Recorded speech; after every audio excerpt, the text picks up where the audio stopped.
topics and opinions expressed in the following show are solely those of the hosts and their guests and not those of W4CY Radio, its employees, or affiliates.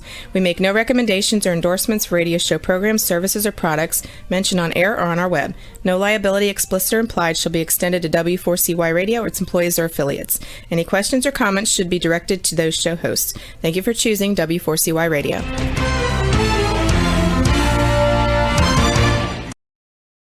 Welcome back, everyone, to the Geeks, Geezers, and Googlization Show, the home of Googlization Nation, where we talk with HR and business thought leaders about the crazy shift going on in the world of business, technology, and HR. Here's your host, Ira Wolfe.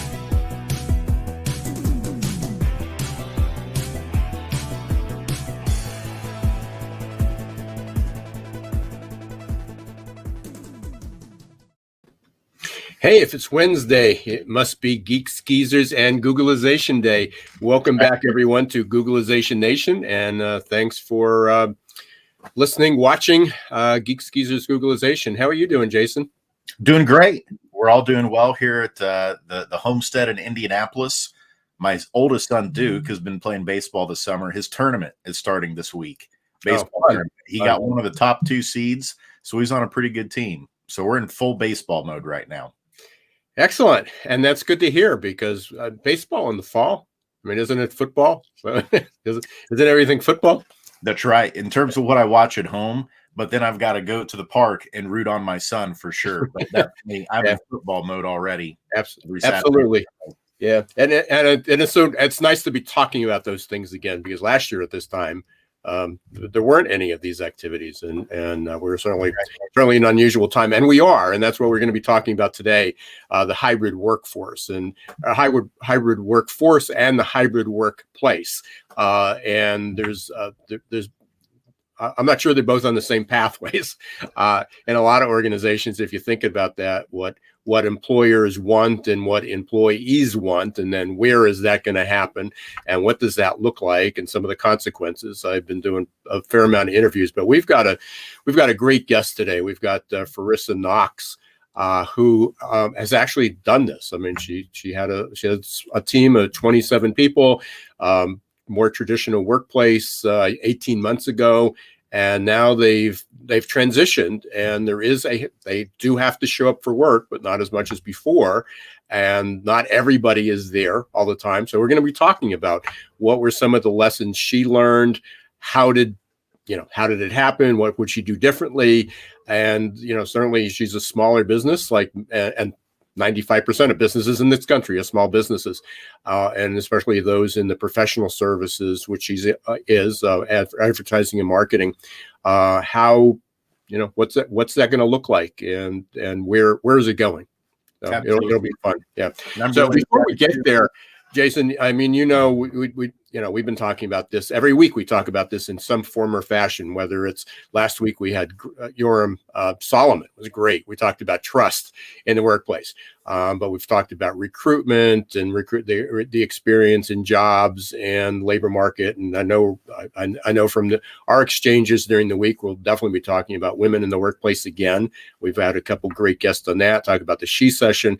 But there's a number of minutes before the show, I got something, but the trend is what I've described 20 years ago, which was the perfect labor storm, and the perfect labor storm landed, and the perfect labor storm sort of is almost the convergence of a tornado, torrential rains, an earthquake, and hurricanes all at the same time. Makes you think of the Sharknado movie. Absolutely, yeah. For anybody who's familiar with that, all these things are converging at the same time. Roxy, if you can put up that map, I put this together because everybody points to one thing. Oh, it's those millennials. It's Gen Z. Oh, no, it's skill gaps. No, it's the schools. No, it's wages. And I came up with talking about a perfect labor storm. I came up with 20 clouds, and I'm not sure 20 is enough.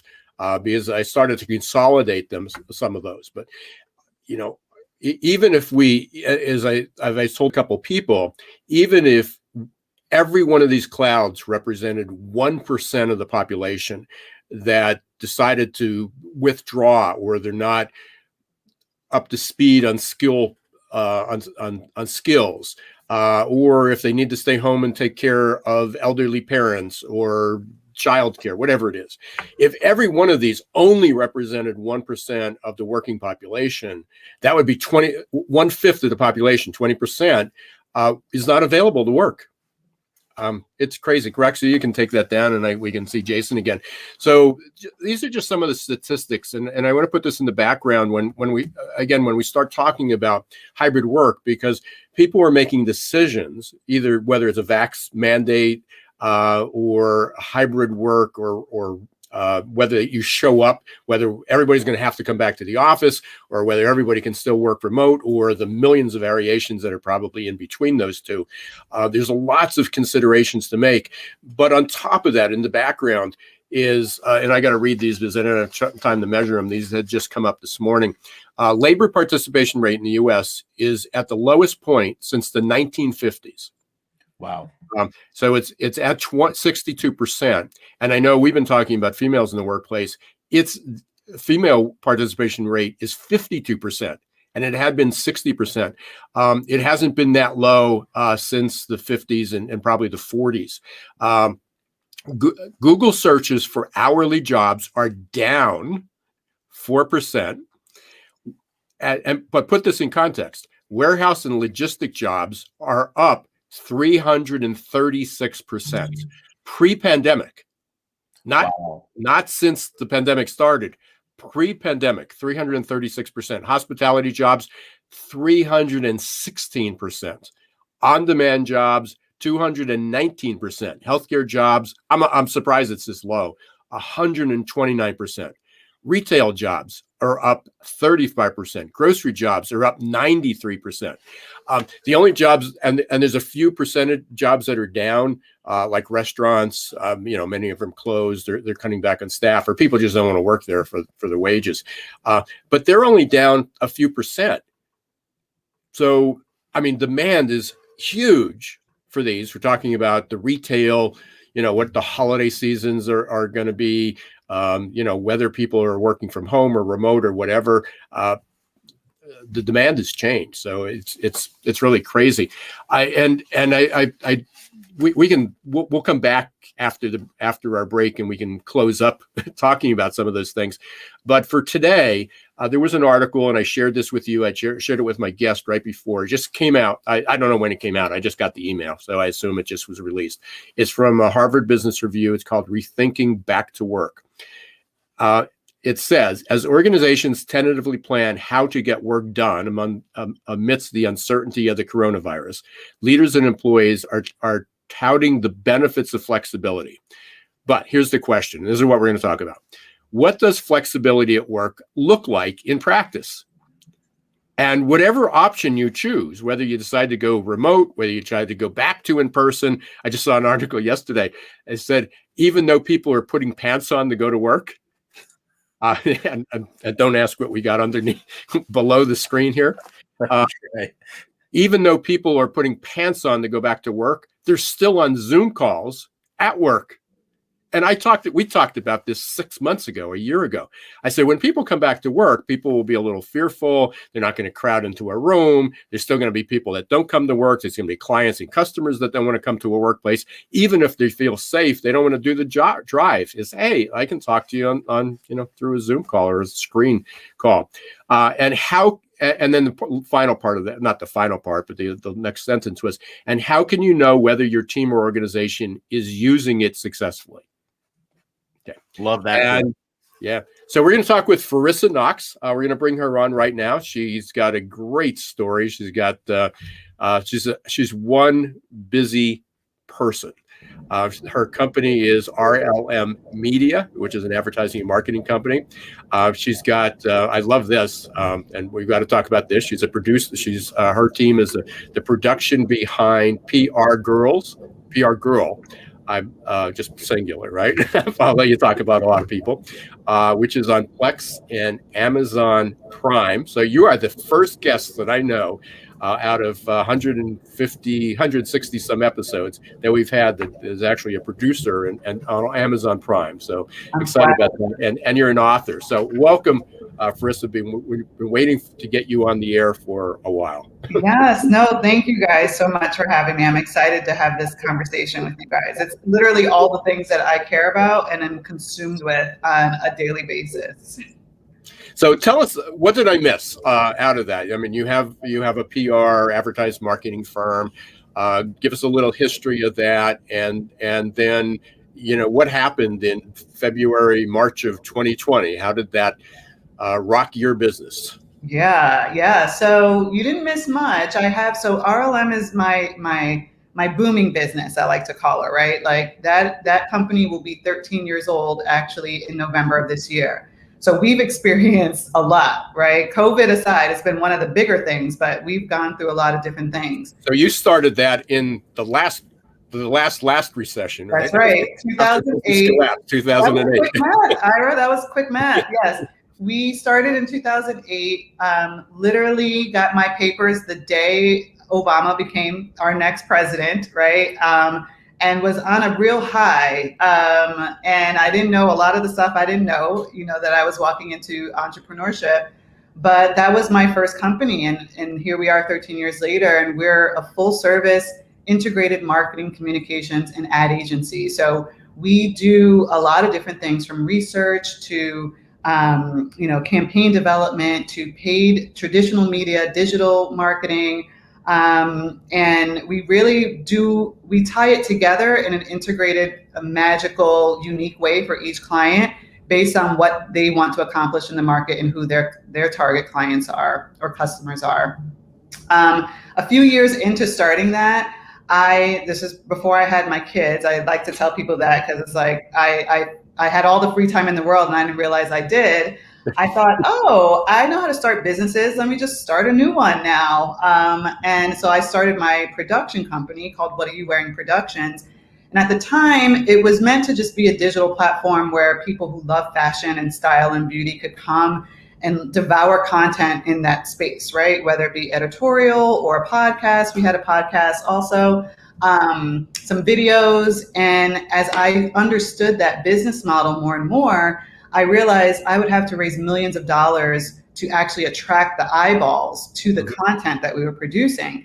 And my money folks were like, shut this business down. It's bleeding and it's going to hurt your thriving business. And like a true entrepreneur, I was like, okay, I hear you. But instead of shutting it down, I'm going to hold on to the piece that is actually valuable. And when I spent time thinking about what that was, it was the content. And I was like, wait, I'm a producer. I didn't realize that really what I was after was the art of creation, like not just creating it, but the process and the organization of it and all of that. So at that point, I had made PR Girl, and that was our attempt to attract eyeballs. And so I held on to PR Girl, pivoted into a production company, understanding that now the content is how I'm going to generate revenue. And then, worked with these different streaming distribution platforms to get PR Girl up there. And eventually we will move into more of a traditional scripted space where my goal is to be the production company and creators behind TV shows that people are watching in 22, 23 and beyond. And yes, as you mentioned, I'm an author. I wrote a book about just my life in my 20s and advertising and marketing and dating. And I'm from New York originally. I live in Chicago, so I was still in New York at that time. And it's a fun coming of age story, but as a Black woman as the main character and with New York as a character as well. So that's me in a nutshell. And then 2020 hit, right? And I was like, oh my God, what are we going to do? Because at the time, RLM was about half the size that we are now. So spoiler alert, COVID was actually great for my business. And I'll tell you why in a second, but we had about 6 or 7 employees before COVID. I had come up with a plan that I called Operation Replace Farissa. I was really working on, like most good business owners, eventually you need to come up with a process where you don't need to be there every day, where you're taking steps backwards out of the business. And I was finding great executive level talent to bring in, adding services to our team, which allowed for all that stuff I mentioned earlier. And then February 2020, really March for us is when it really started to feel it, right? And I had a decision to make at that time. Do I keep moving forward with all of my plans that I had put in place in 19? Do I pause because what is this COVID thing going to do to us, right? And I think like most people, the pause happened. Like we all pause in real life, business life, we pause. But what I found is that maybe after 8 weeks, the pause for a lot of people started to get lifted. And I was like, okay, well, let me lift my pause too then, because we can't afford to just sit still and wait for something to happen. So I decided to keep moving forward with all of my plans around bringing in top talent, expanding our marketing that we were doing for ourselves, and telling the story of the business and the types of clients that we service and all that. What I didn't know at the time was that we had the type of clients that were pandemic proof, right? And so now as business people, we understand that there's certain categories of businesses that not only were not affected, negatively, but saw a huge increase because of not just COVID, the virus or the vaccine, but all of the side effects, that happened in life because of that. So for us, we were always in healthcare before COVID. We were always in recruitment before COVID. We were in financial services, and we have other categories, but those 3 categories were the main ones that the world, we could not afford to be not in communication with our healthcare provider or understanding how to keep safe, or where's our money, or where's the money I need to go get, or jobs, right? Even education. We're in higher ed. A lot of our clients are either universities or in the higher ed space. And education, we found, is one of those things that no matter what, people are focused on how do I get ahead, right? And so, and education is one of those ways. So because of that, our clients that we already had grew. They exploded. Then, because we had been around so long, had this experience, had a good reputation, the new stuff that was born out of COVID came to us. And then, because of my plan of operation to replace Farisa and grow, and really, you guys will understand this, I was trying to build transferable value in my business. And with all of that combined, we just got an influx of new clients, growth from existing clients, great talent that brought new skills that allowed for us to, do more stuff for clients. And so that created a vortex of amazing that now we found ourselves through COVID from my house, doubled my agency, got up to 27 employees, and really are having and experiencing our best financial year of our complete business history. So that's us in a nutshell. Wow, there's a lot to unpack there, and I know our focus today was hybrid work, but there's like a million other topics, so we got to get you back. I'd love to hear your thoughts on recruitment, especially with healthcare, which is a big part of our both of our businesses, and certainly from there, and also with education. Certainly a lot of disruption there, but you're absolutely right. We had a great year, and I know Jason had a good year too, and in his company through the last year. We're grateful, and we just happened to be in the right places. Fortunately, we didn't have a lot of retail, we didn't have a lot of restaurants in our portfolio, and we're literally double where we're not number of employees, but the size of the business. Has doubled. I also love the part that you talk about content creation. I often kid. People say, "What business are you?" And I said, "I happen to be in content creation. That just happens to be in the HR space." Because I'm always producing something. I'm writing, doing a video, doing an interview, doing media. And some people have said, "Hey, you should go out and teach other people how to do that." But that's your business, and I'll allow you to do that. Let's go back to hybrid work. So March turned up, you had half the numbers, so you had 13 or so employees at that point. They were coming into work, they were going to the traditional work, they were showing up kind of what happened, at that point. What was that like, and what lessons did you learn? If we could roll back the clock, what would you keep and what would you do differently? Yeah, no, that's great. So yeah, when we left the office in March of 2020, it was under the guise of, oh, we'll just go work from home for a couple weeks and we'll be right back, right? After a couple weeks, we realized this is not a couple weeks. This is going to be a very long time. And what should we do? For us, the office was also a part of our culture, which was a really hard thing to navigate at first, because I've created a space that feels very cozy, comfortable, home-like environment that people looked forward to coming to every day. So, and it allowed for a lot of communication and connectivity and team building as well. So right away, we had to figure out how to duplicate that virtually, right? How do we create moments that feel like, oh, I just ran into you in the kitchen, in the office, and we're having a conversation? Or moments like sitting on a couch in like the natural sunlight that we have here in downtown Chicago, just like chatting it up, right? How do we do that? So we implemented weekly, like Friday afternoon Zoom calls that had nothing to do with work. So obviously we were doing all of our meetings over Zoom. For us, we're Google, so we were doing like Google Hangout. And we were not allowed to talk about work. It was not a work call. We just got on there. People would be like literally walking around their house, holding their laptops, giving tours of their apartments, because we had never seen everyone's house before, right? Or cooking lunch, because lunch now was, I'm in my kitchen and I'm putting something in the microwave or I'm cooking.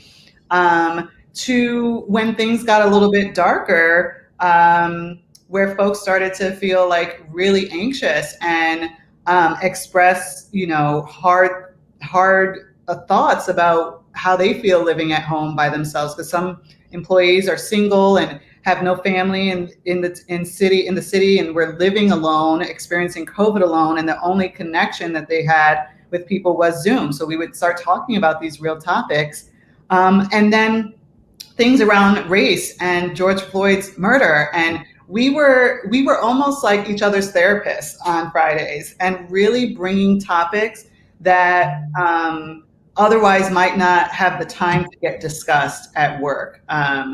And we are a very open, honest workspace too, of diversity on every level. So the idea that we could have an open, honest conversation around George Floyd's murder, for example, as Black employees, as white employees, as everything, was very important to me. So that's how we maintain the culture of what it feels like to work at RLM, because that feeling of I'm heard here, I'm respected here, I can bring the things that matter to me to the table.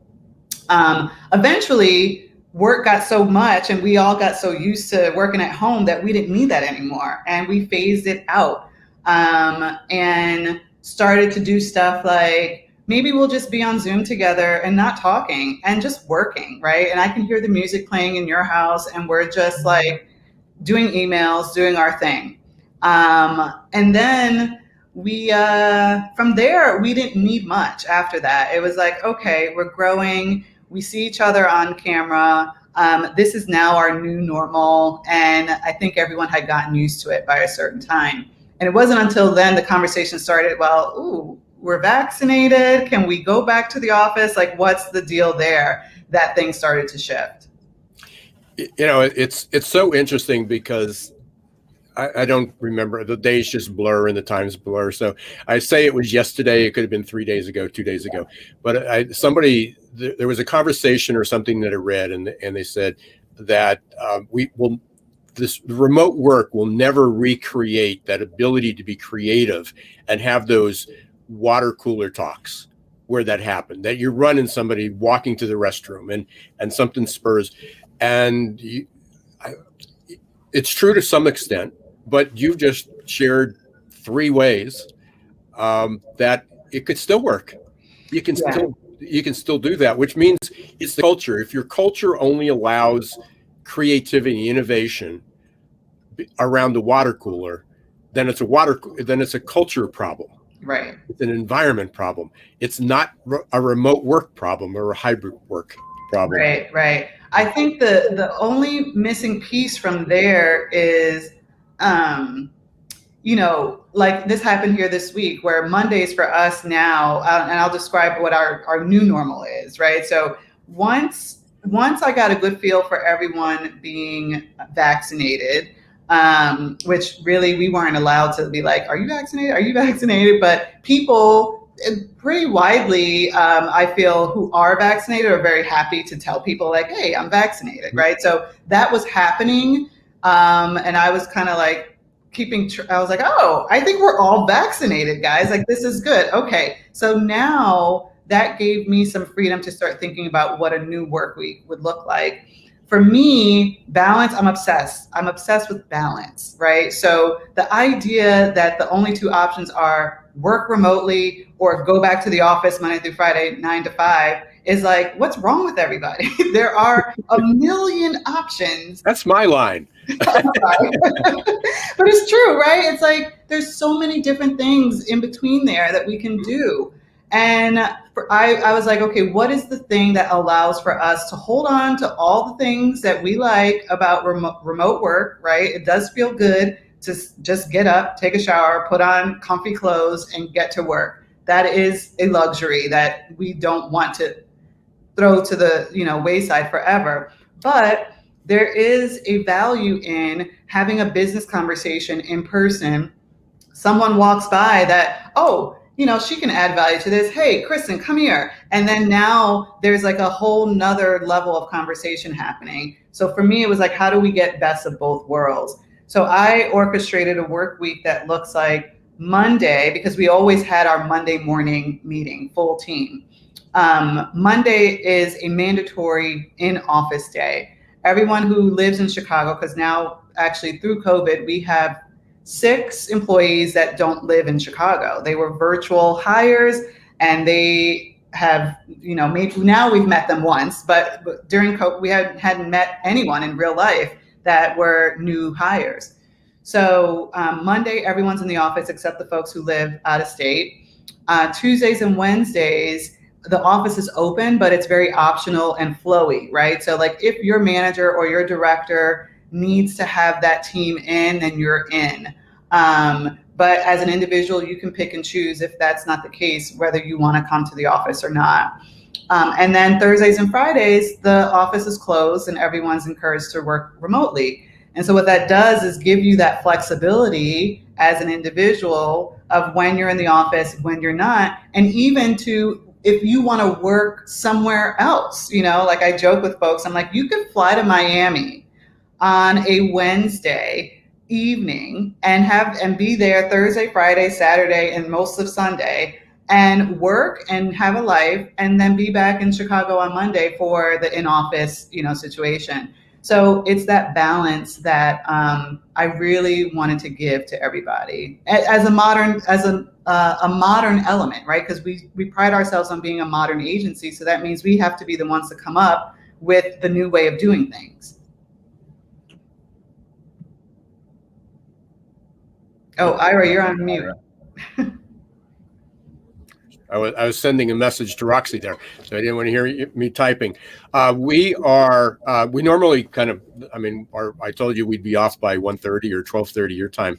But if you've got a few more minutes, I'd like to take a break and then have you come back and continue this conversation, because I think one of the things that you mentioned, and I want to pick this up when we come back, and I know Jason's probably got a few questions as well, is about DEI. I know so many organizations are taking people back to work, and part of our goal this year is to have more diversity and inclusion. But that's almost counterintuitive, because it then limits so many people that have an opportunity to actually work that didn't have an opportunity before. So we'll talk more about that. And I think it was of as a sidelight. I don't want to let that go because I know that's a strategic goal with so many organizations, and they're screwing it up by their workplace plans. So we are going to take a quick break. We want to thank all our listeners who are part of Googlization Nation. If you're not, please go to Googlization Nation, become part of our community. And we want to thank you for listening to Geeks Geezers and Googlization. We're having a great conversation today with Farissa Knox. Fascinating, so many different topics that I didn't think we were going to cover, and that we want to continue that. And she's agreed to come back after the break. So we're going to take a quick 1-minute break, listen to our sponsor, and then we'll be right back. So stay tuned. A lot of you might be feeling like you're standing in deep shift. But do you know what grows and rises out of deep shift? Opportunity. To successfully navigate the shift to the new normal, each of us must learn to rapidly adapt to the speed of change. Some of us are hardwired for this. Others, not so much. That's where Success Performance Solutions can help. Success Performance Solutions is now your AQ headquarters. Whether you are personally struggling with the next chapter in your career or wondering how ready your team is for fast, disruptive change, our AQ assessment and coaching will provide you a detailed, scientifically backed roadmap to guide you into the new normal. Optimize your adaptability today. Contact Success Performance Solutions about evaluating your team's change readiness or joining our upcoming AQ Masterclass. Visit successperformancesolutions.com or call us at 800-803-4303. Hey everyone, welcome back. The second segment, our guest, Farissa Knox, agreed to continue, and we really appreciate that. So thank you, Farissa. We've been talking about the hybrid workplace, a lot of the changes. When I left off, we talked about diversity, inclusion, and equity, DEI, and let's put the equity part to the side just a minute. But even diversity and inclusion, the opportunity to continue to work in a remote or a hybrid workplace really allows people to. A lot of women need to be at home because women are still the primary caregivers. So it could be a parent, it could be a child, and with schools the way they are, daycare center, childcare is at a premium and a scarcity. Disabled people, people of color that may not have had transportation. Or it doesn't matter what color you are. There are people that are just unable to work an hourly job or to get to work or even a professional job. And some people just said, why am I commuting an hour and a half every day? So, that was a silly expense to be able to do that and travel. So it really opens up so many doors. And so I don't think that, from conversations that I've seen, I don't think that's being considered. But I know, Jason, you have a question that you've been chomping at the bit to ask. Yeah, thanks, Farissa. When you were rattling off a lot of the incredible ideas and the strategies that you actually implemented there, I was curious. A lot of our listeners, they're also business owners, or they might be leaders in their organization. When I have conversations many times with business leaders, sometimes they really do a great job coming up with those ideas of things to do. But then where they really struggle to get traction is, okay, it's decision-making time. What does my decision-making process look like? And so I'd love to hear from you, and I'm sure our listeners would too. For example, in yours, you said Monday became like a mandatory day where everybody was going to come to the office. What did that decision-making process look like for you as the leader and the owner? Were there certain things where you said, I'm going to make an executive decision here, but then there were some other areas where you asked for input from employees? Could you kind of give us a little bit more of, behind the curtain, what that looked like with your team? Yeah, no, that's a great question. And I think that, for most people who are at the lead, the helm, we want everyone back in the office, right? And we're like, get back in, because there's just so many things that, you can keep track of better, right? When folks are here. But again, back to my balance, I knew that wasn't going to be an okay solution. So my first step in my process was to lean on my team of directors and my executives to say, okay, what do you guys think about this idea before we decide to ask the rest of the staff and roll it out? Because in that group, there's enough diversity in, parents and, travel time. Whether, we're in the city, but there's folks who live in the suburbs. So all of the things that would play into does this feel good for you? Like, will this be a good next step in how we navigate getting back into the office? And I got yeses from everyone on that executive and director level. And so at that point, I didn't roll it out asking the rest of the staff. We rolled it out telling them that this is what we were going to do.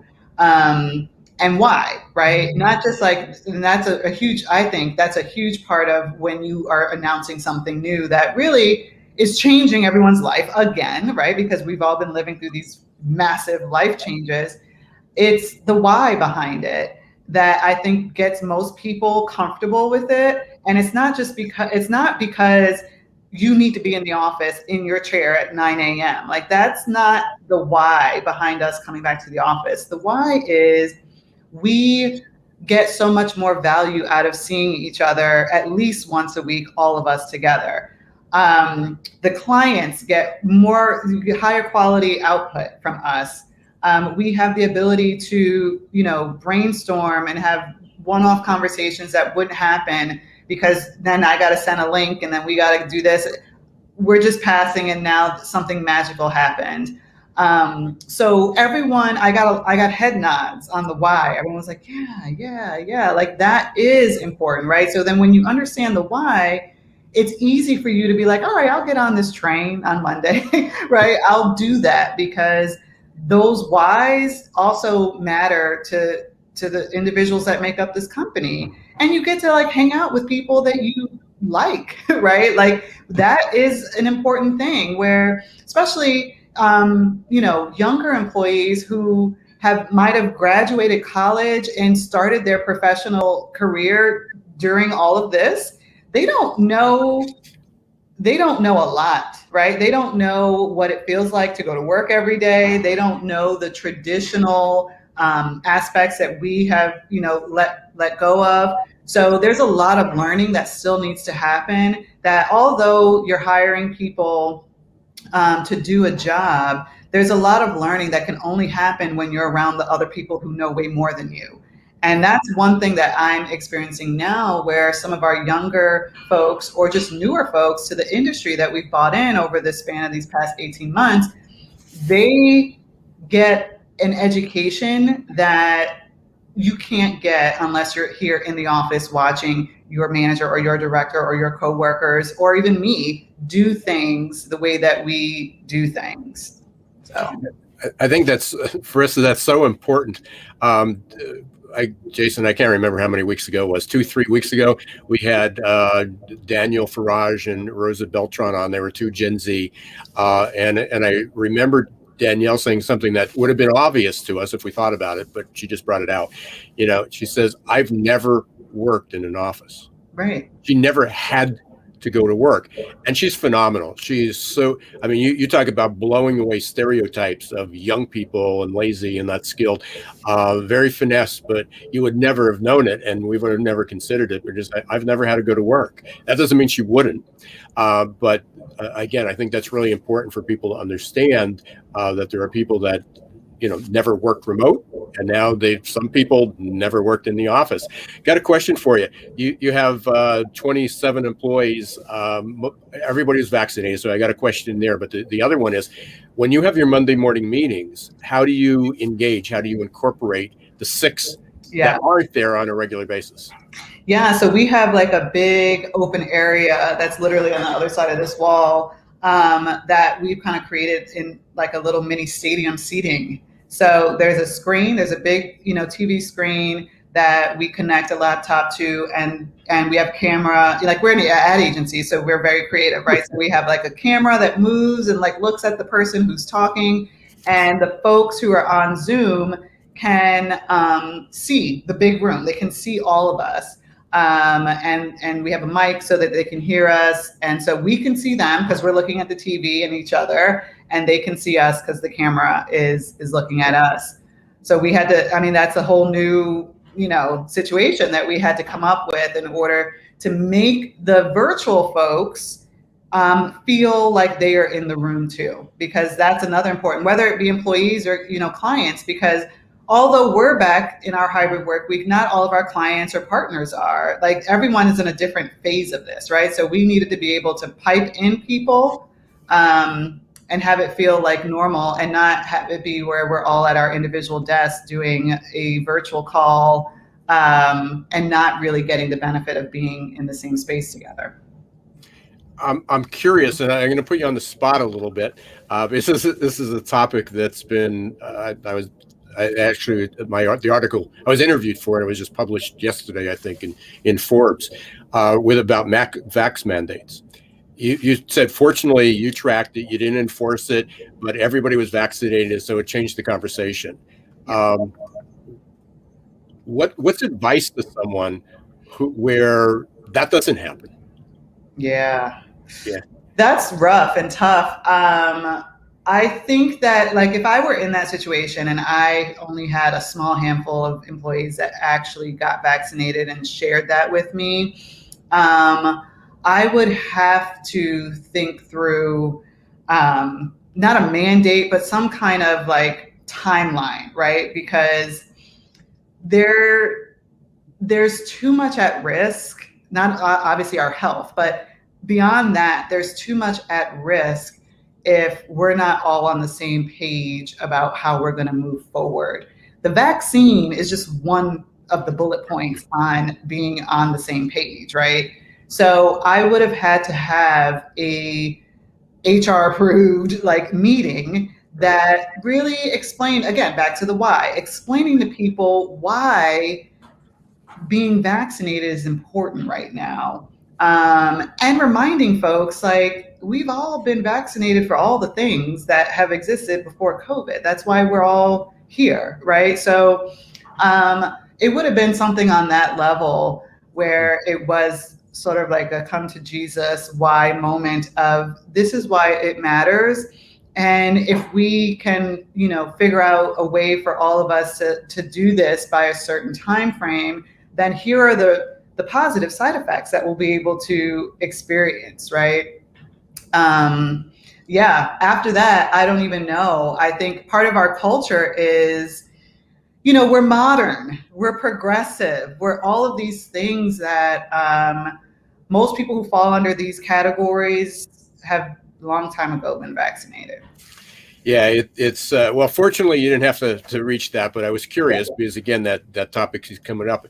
And the other thing is just deciding whether a company needs to be, just because you make an organizational decision or executive decision or however that decision was made, that people have to come back to work, or even everybody has to be here one day a week, and then you lose some of your top talent. As you brought up, philosophically, you want people to be on share the similar values and be concerned. And there could be medical reasons why. I mean, there could be religious reasons, there could be exemptions why that happens, and that needs to be taken into consideration. But the fact is that a lot of people are requiring people to come back to work, and for whatever reason, there are no mandates. There are people that aren't vaccinated. And they don't feel safe. And, again, this isn't the environment where you want to lose good people, right. Good people when there are alternatives. Hey, we are, we can talk forever. And there's so much that we didn't cover. But want to make sure that people can get in touch with you. And, how can they learn more about you, both the advertising and marketing, or if they have some questions about how you evolve, what your evolution was. Or revolution, maybe. Yes, I like that. I call myself a Renaissance woman. Yes. Yeah. We have a lot in common. I actually, when I moved to Maryland a couple of years ago, there was somebody interviewed me as a new resident, and then I moved back to Pennsylvania. But when I moved there, it was a local newspaper, and my title was given the Renaissance Man. So. Cool. Yes. No, people can find me so my website, FarissaKnox.com, has literally everything that is going on in my life right now, business-wise, my book, all of that. But specifically from the ad agency perspective, RLM-media.net is where folks can find out more about really what we do, how we do it, the types of companies we do it for. And I'm heavy on LinkedIn and Instagram. Those are my two jams. Obviously, very different groups of people, but from the business perspective, LinkedIn, I love the platform, and Instagram is just beautiful and allows for my creative brain to go crazy. And of course, go up to Amazon Prime and look up PR Girl. Yes. There's some clips up there and some intros on it, and it's fascinating.